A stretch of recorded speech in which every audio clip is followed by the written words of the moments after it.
Hey guys, it's Chris from SurviveNnThrive.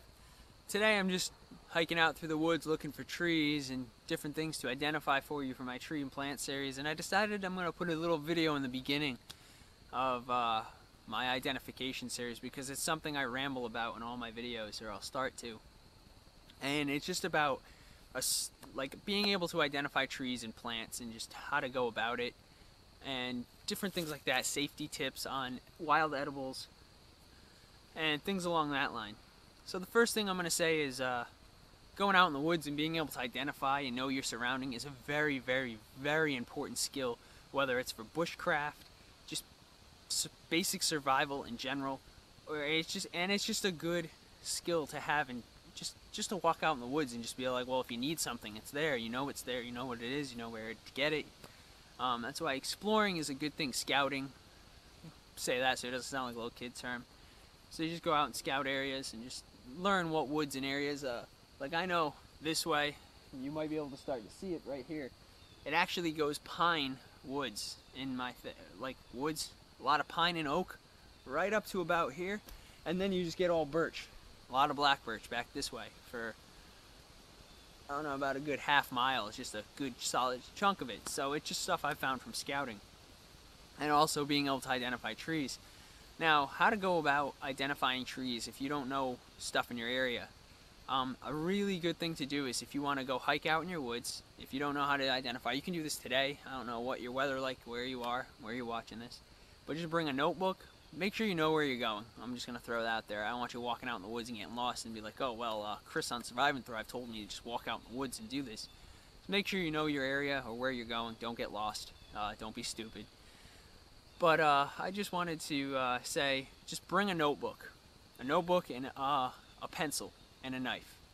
The reason I say a pencil and a knife is just so if it breaks, you can sharpen it up with your knife. You should always bring a cutting tool out in the woods with you anyway. That being said, the pencil and the notebook will allow you to take notes on trees, maybe draw the picture if you don't have a camera available, and so on. Also, a pencil can be erased if you make a mistake. Next thing, which I find very helpful, I'll bring my phone out wherever I am, just as an emergency thing and also to take pictures. But that's what I'm going to say is bring a camera. Any kind of camera, really. Even if it's a video camera, if that's all you got, it maybe doesn't take picture, doesn't matter, you can record the plant for a few seconds. It's just something to fall back on. You can print the pictures out later and put them in that notebook next to your notes. And this will help you build a book or a notebook of just a field guide of trees. So if you walk out in the woods and you don't know what something is, so say this tree right here is actually a black birch right in front of me.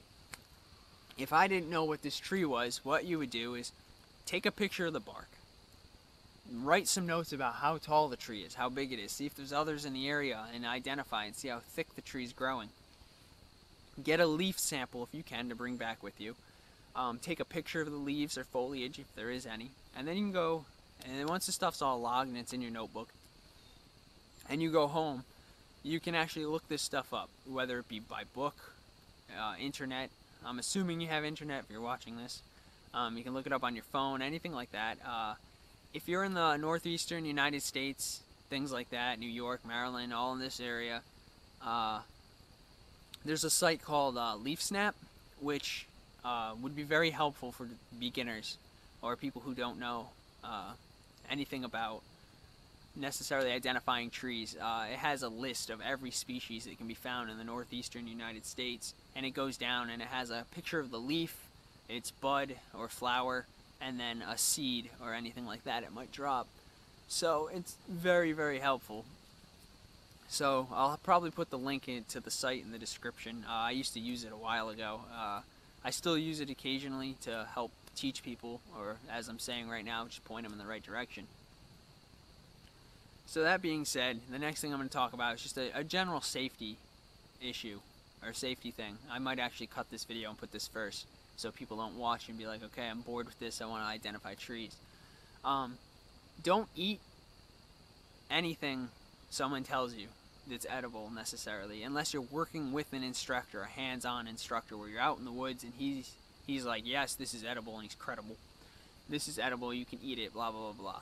because doing it through a video, and you watch a video and I might say something's edible and you might see me eat it, but you could wrongly identify something that looks very similar to it. There are a lot of lookalikes in the plant world of one thing that's a medicinal use and very edible, and then one that might grow in the same exact area that looks almost identical to someone who's not really experienced with it or hasn't actually been to that plant up and personal. It's highly toxic. So a plant around here, I know I don't bother eating. It's a fungus. I don't eat or tell anybody to eat any funguses. That's something to stay away from too. But it's called Indian pipe in my area.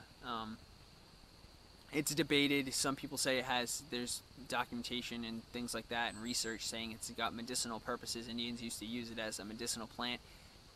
But there's also a toxic level to it. So some people say it's bad, it's toxic, it can make you hallucinate and kill you, blah, blah, blah. And other people say it's good for you, but it's something you really know what you're doing to use. So that's an example of a tree or plant you need to watch out for. So that's something you need to just keep in mind. It might be helpful, but certain amounts of it can be toxic. And if you don't know what you're doing, you don't know how to plant properly, don't eat it. I know people love to make videos on wild edibles and things along those lines, but just for the most part, unless you work with a hands-on instructor or you're a botanist or something like that, and you really know what you're doing, just stay away from edibles for now. There are some that are okay, but just use your common sense. Funguses, just stay away from them unless you work with someone. That's very simple. A lot of berries too, if you're not sure what you're doing. But that being said, I just wanted to do a simple little video on just how to go about identifying or becoming good if you want to get good with identifying plants. It's something I like to do. It's like a sub-passion outside of bushcraft and survival that I like. I just like coming out in the woods and being able to look at it and just be like, oh, birch, that's a black birch, that's a white pine, oh, I can use that medicinally for this. Oh, there's bone set right here. Things like that, because it's kind of cool. And then you go out in the woods with someone who doesn't know what they're looking at, and they look at the woods and they go, oh look, a tree. Oh look, a plant. So it's just a little fun thing. You see everything differently when you get good at it. It's a fun skill to have. So at this point, I'm kind of rambling, so I'm just gonna cut this video. Just end it right here. So I'm just gonna wrap it up and just sum it up. So when you go out in the woods, just make sure you bring a writing utensil, preferably a pencil, something to sharpen it with, and a notebook, just to log your stuff. Camera is very useful, very helpful. And lastly, wild edibles. If you don't know what you're doing, you're very new to this, try to stay away from wild edibles, especially funguses. Don't go out and be like, oh, this looks like what they said, and try it. I know plenty of people who have done that, and they've falsely identified the plant, and they've ended up in the hospital or something like that, or they've gotten sick. So those are my 2 points of this video. This is going to go at the beginning of my plant tree identification. So I hope you guys enjoyed the video. Thanks for checking out my channel. Thanks for checking out my videos. Thanks for all your support, just subscribing, viewing. I like to log on every day and see that I got a few extra views, an extra subscriber or two. Even right now, in the starting of my channel, it's just a fun little thing, you know, just to know that people are watching. So, and that the knowledge is spreading. So once again, thanks for your support, and I hope to see you guys around.